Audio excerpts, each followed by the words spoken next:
प्रश्न 17 ठोस अपशिष्ट प्रबंधन क्या है? ठोस अपशिष्ट प्रबंधन के उद्देश्य तथा क्रियात्मक तत्वों का वर्णन कीजिए। उत्तर: ठोस अपशिष्ट प्रबंधन ठोस अपशिष्ट पदार्थों का नियमित संग्रहण एवं समुचित स्थलों पर भलीभांति निपटान ठोस अपशिष्ट प्रबंधन कहलाता है।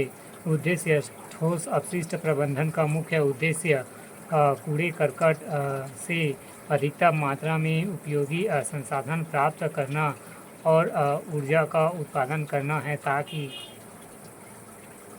कम से कम मात्रा में अपशिष्ट पदार्थों को लैंडफिल क्षेत्र में फेंकना पड़े, पर्यावरण पर प्रतिकूल प्रभाव न पड़े। ठोस अपशिष्ट प्रबंधन के कार्यात्मक तत्व: इसमें 6 बुनियादी तत्व शामिल है। पहला, ठोस कचरे का उत्पादन। ठोस अपशिष्ट का उत्पादन प्राकृतिक मानव एवं पशु गतिविधियों का परिणाम है। ठोस अपशिष्ट प्रबंधन के नियोजन, डिजाइन और संचालन में ठोस अपशिष्ट के उत्पादन का ज्ञान महत्वपूर्ण है। दूसरा, साइट पर हैंडलिंग एवं भंडारण। हैंडलिंग ठोस कचरे के प्रबंधन से जुड़ी गतिविधियों को संदर्भित करता है जब तक इन्हें संग्रह से पहले उनके भंडारण के लिए उपयोग किए जाने वाले कंटेनरों में नहीं रखा जाता। ड्रॉप ऑफ राइसाइक्लिंग केंद्रों में वापस नहीं किया जाता। ठोस कचरे के प्रबंधन का पहला चरण घरेलू स्तर पर है। इसके लिए परिसर में कचरे अस्थायी भंडारण की आवश्यकता होती है।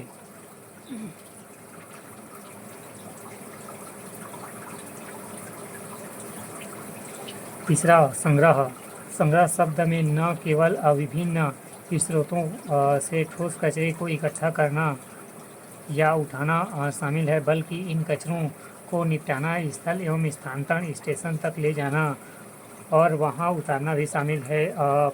चौथा, स्थानांतरण एवं परिवहन। स्थानांतरण एवं परिवहन से तात्पर्य उन साधनों एवं सुविधाओं उपकरणों से है जिनका उपयोग कचरे को एक स्थान से दूसरे स्थान पर आमतौर पर अधिक दूर के स्थान स्थानांतरित करने के लिए किया जाता है। महापौर पर अपेक्षाकृत छोटे संग्रह वाहनों से कचरे को बड़े वाहनों में स्थानांतरित किया जाता है, फिर दूर के स्थानों पर ले जाया जाता है।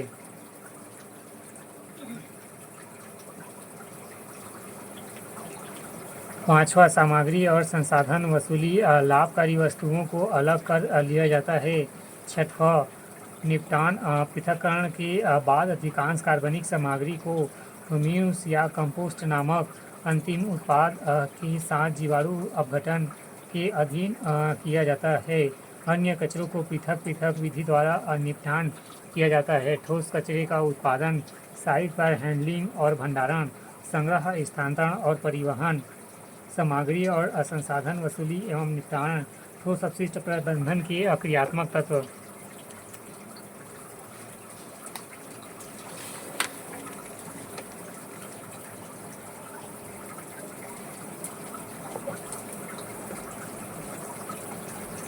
छत्तीसगढ़ लोक सेवा आयोग मुख्य परीक्षा 2020 भाग 1 अप्लाई साइंस एवं व्यवहारिक विज्ञान खंड 1 उत्तर की शब्द सीमा 30 अंक 2। प्रश्न 1, सूचना ग्राम परियोजना के उद्देश्य लिखिए। उत्तर: सूचना ग्राम परियोजना का उद्देश्य गांवों की स्थानीय भाषा में महत्वपूर्ण सूचनाएं देना है। इन सूचनाओं में कृषि उत्पादों, खरीद बिक्री, बाजार की संभावनाओं, सरकारी योजनाओं का लाभ उठाने हेतु परामर्श आदि प्रमुख जानकारियां होती है। या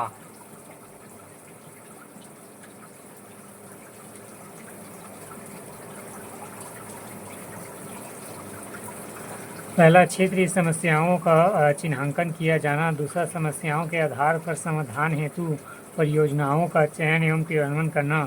तीसरा, क्षेत्रीय स्तर पर तकनीकी प्रौद्योगिकी का हस्तांतरण करने में सहायता करना। चौथा, कृषि तकनीकी संबंधित पारंपरिक तकनीकों के साथ नई तकनीकों का जोड़ना। या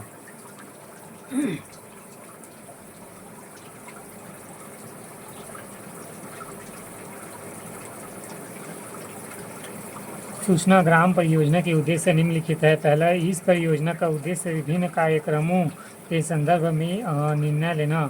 दूसरा, परियोजना के अंतर्गत लिए गए निर्णयों का उचित क्रियान्वयन एवं लोगों की सहभागिता सुनिश्चित करना। तीसरा, परियोजना का प्रमुख उद्देश्य देश की 2.45 लाख पंचायतों के कार्य का स्वचालन करना।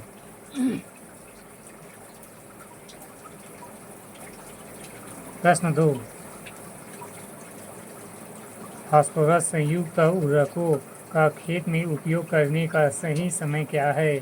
उत्तर, पौधों को फास्फोरस की आवश्यकता प्रारंभ से ही जड़ों की वृद्धि के लिए होती है। जब पौधे अपनी कुल शुष्क भार का 1/3 हिस्सा तैयार कर लेते हैं तो उस समय तक फास्फोरस की कुल आवश्यकता का 2/3 भाग मृदा से ग्रहण करते हैं। अंततः फास्फोरस की कुल मात्रा फसल की बुआई के समय खेत में देनी चाहिए।